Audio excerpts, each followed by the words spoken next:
Welcome to my YouTube channel Biotech Shorts. Today we will be discussing about infectious disease cycle.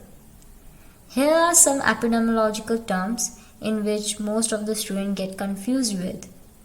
So our first term is epidemiology. What is epidemiology? It's nothing but a branch of science that tells the occurrence of a disease and how we can control that particular disease. That's known as epidemiology. And the disease means an impairment in the normal state of an organism. It's functioning. It's the morphologically and physiological dysfunctioning is known as disease. So if we talk about the various types of disease, so here is the first, sporadic disease. So and there is another term, endemic disease, epidemic disease. So sporadic disease means the disease that occurs occasionally but at regular intervals. So it is known as sporadic disease. And the most common example of sporadic disease is meningitis. Now we talk about the endemic disease. So the disease that occur at a low level frequency but at moderately regular interval, then it will be called as endemic disease. And as we know, common cold is the best example of endemic disease. There is third one, epidemic disease. It's an outbreak that affects many people at once. It means at a particular time or at a particular month, it affects a lot more people. So it is known as epidemic. Now we talk about the types of epidemic. There are two common types of epidemic. One is common source epidemic and another is propagated source epidemic. So the difference between these two is, in common source epidemic, the peak will reach within 1 to 2 weeks. As you can see here in this graph, there is a peak in common source epidemic which is labeled as A. So the peak reaches within 1 to 2 weeks and it is followed by moderately rapid decline. So here you can see in this graph there is a rapid decline with a moderately pace. So the example is food poisoning. Now we talk about the propagated source epidemic. So there will be slow and prolonged rise.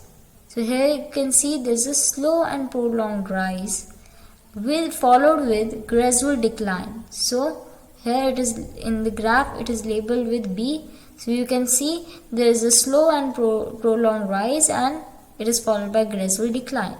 So this is the basic difference between the common source epidemic and propagated source epidemic. Now let's come to the term outbreak. Outbreak is nothing but it's a sudden occurrence of a disease, but in a limited segment of population. So then it will be called as outbreak. But what is pandemic? As COVID-19 pandemic is the best example of this pandemic. So it is basically nothing. It's increase in the disease occurrence in a very large population. As you can see, in COVID-19 pandemic, everyone get infected. Like most of the population got infected globally. So what was it? It was basically the pandemic due to the increase in the disease occurrence in the large population. That's why COVID-19 was called as pandemic. Now there are another three terms that you need to remember. One is mortality rate, other is morbidity rate, and the third one is prevalence rate. So what is mortality rate? As the name suggests, like number of deaths due to a particular disease, due to an XYZ disease. So number of deaths due to a particular disease divided by the size of total population with same disease. And if we want to calculate the mortality rate in percentage, then we will multiply this formula with 100. So we will get the mortality rate in percentage. If we talk about the morbidity rate, So it is nothing, it is number of new cases of a particular disease or infection during a specific period, let's say during the month of May, June or anything. So number of new cases during a specific period divided by number of individuals in a population, that will give you morbidity rate, and as we did in mortality rate, we can multiply with 100 to get the percentage morbidity rate. Now the third term is prevalence rate. Prevalence rate means at a particular time or at any one time, how many number of individuals get infected with a particular disease or infection irrespective of the beginning of disease or irrespective of the onset of disease. So prevalence rate is nothing but the total number of individuals infected at any one time irrespective of the beginning or onset of disease, known as prevalence rate.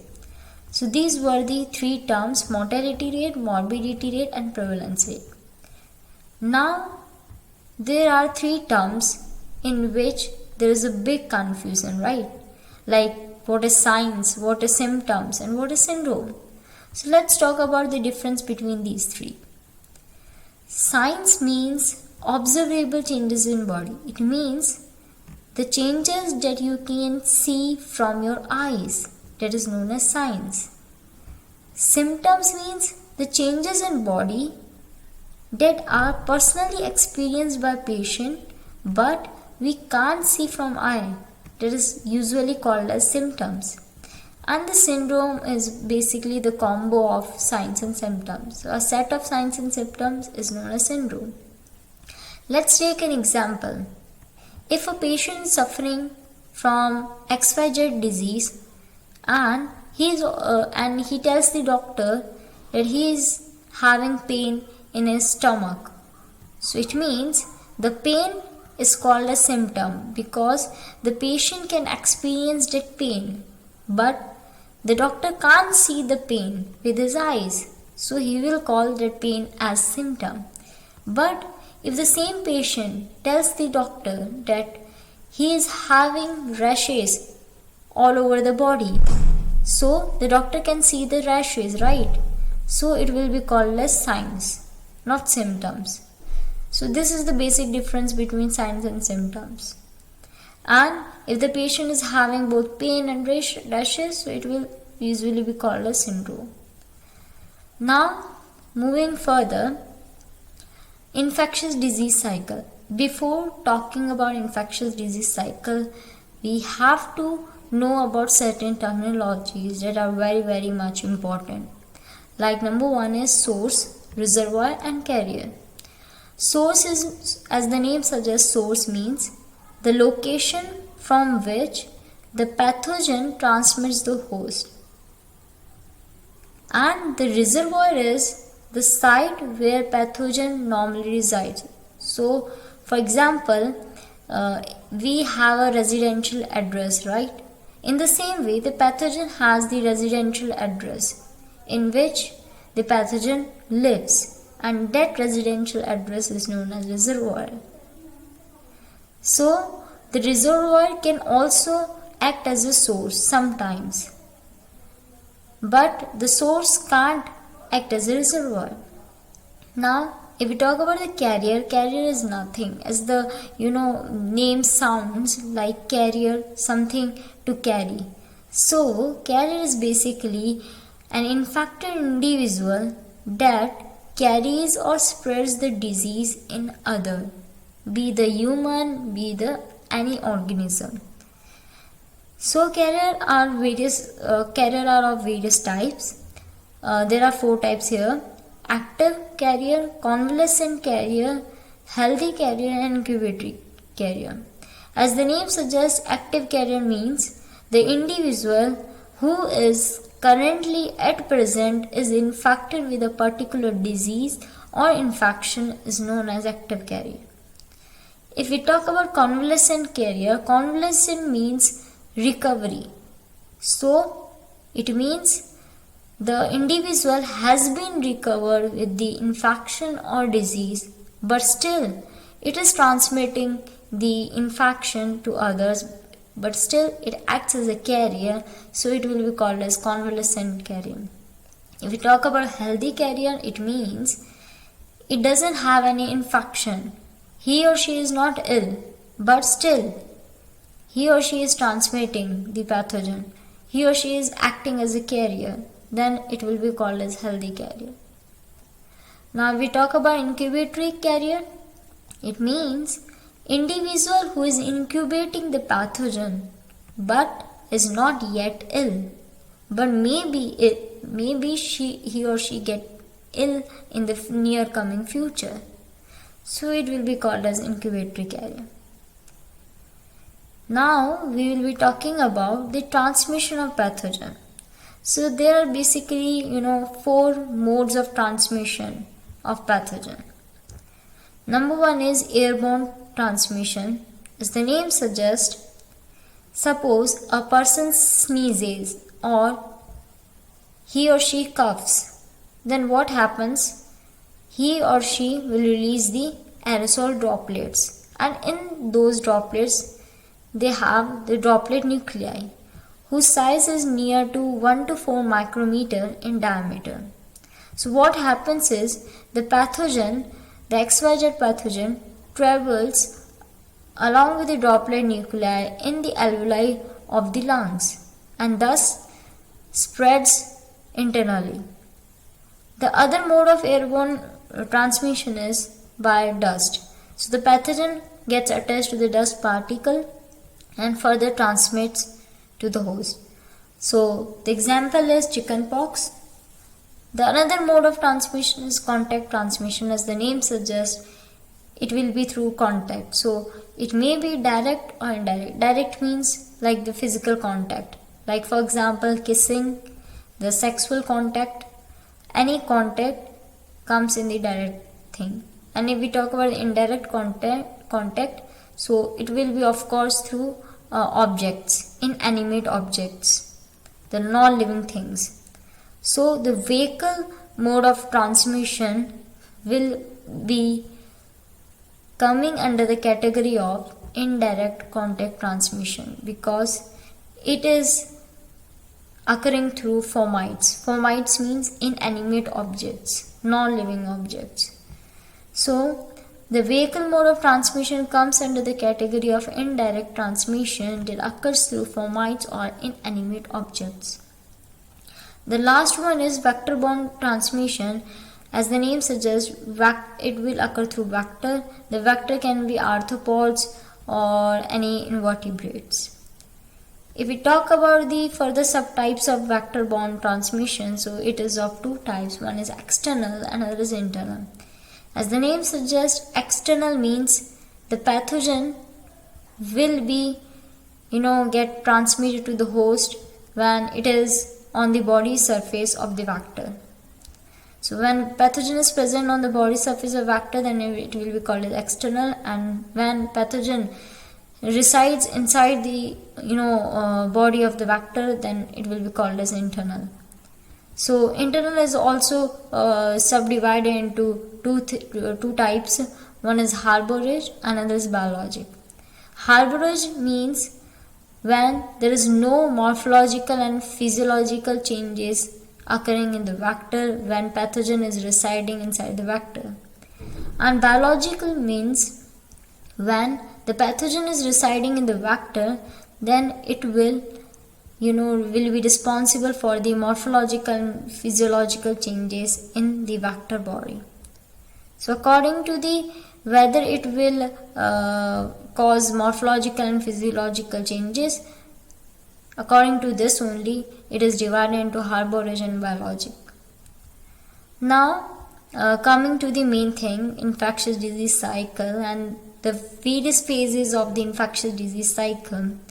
So here you can see a very beautiful curve of the infectious disease cycle. Time versus disease severity. So there are 4 phases. Number 1 is, that is labeled with A, is incubation period. Incubation period, here you can see there is a still line. It means the period between the pathogen entry. Here you can see my cursor. Here the pathogen is entering. So the period between the pathogen entry and the visibility of symptoms or signs is known as incubation period. That is labeled with A. And then now comes the prodromal stage. It means there is still onset of symptoms or signs. Here you can see my cursor that I am pointing. Here you can see the onset of signs or symptoms, but those signs or symptoms are not sufficient for the diagnosis of a particular disease or infection. So that's known as prodromal stage. Then there is a C. It means illness stage. It means there is the peak stage. It means the signs or symptoms are more severe for the diagnosis of the disease. And therefore the D means convalescence stage. As I mentioned earlier, convalescence means recovery. It means the symptoms or signs starts to disappear. It means the disease begins to cure. So incubation period, prodromal stage, illness stage and convalescence stage. This is basically the concept behind the infectious disease cycle. And at last, we are discussing about herd immunity. Herd immunity means it is the resistance of a population to the infection or a disease because of immunity of a large percentage of population. Means, suppose we have 100% population, and of that 100% population, 70% of population are immunized or vaccinated. Then the remaining 30% of population will automatically generate the immunity. But that immunity is not his or her own immunity. The immunity is due to the 70% population. So that is called as herd immunity. During the COVID-19 pandemic, what happened was there were less awareness of vaccination earlier.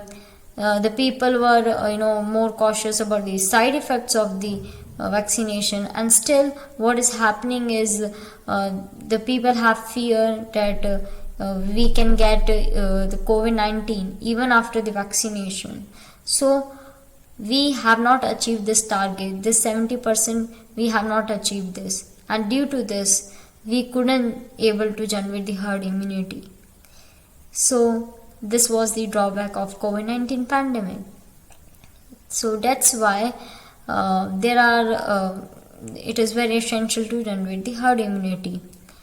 Now if we talk about these two terms, antigenic drift and antigenic shift, there's nothing. Antigenic drift means if a pathogen is having smaller antigenic changes which occurs due to the mutation in order to avoid the host immune response, then it is known as antigenic drift. But antigenic shift means the major genetically determined change in a pathogen is antigenic shift. Shift means major change and drift means smaller change. So that's all about the herd immunity. So let's recap the things. Firstly, we discussed about various epidemiological terms like sporadic disease, endemic disease, epidemic disease, its type, common source epidemic, propagated source epidemic. Then we talked about outbreak, pandemic. Then we talked about mortality rate formula, morbidity rate formula and prevalence rate. Then we talked about the difference between signs, symptoms and syndrome. Then we talked about three things: source, reservoir, carrier, and various types of carrier like active carrier, convalescent carrier, healthy carrier and incubatory carrier. Then we talked about various modes of transmission of pathogen like airborne, contact, vehicle and vector-borne, and further the types of vector-borne transmission. Now we have talked about the infectious disease cycle, their phases like incubation period and prodromal stage, illness stage and convalescent stage. And at last we discussed about the herd immunity, antigenic drift, antigenic shift, and how much percentage of population needs to be immunized or vaccinated to generate the herd immunity. So that's all about the infectious disease cycle. I hope this video will help you, and you can find the link of this PDF in my description box. So please like, share and subscribe, and you can ask your queries in the comment box. Thank you.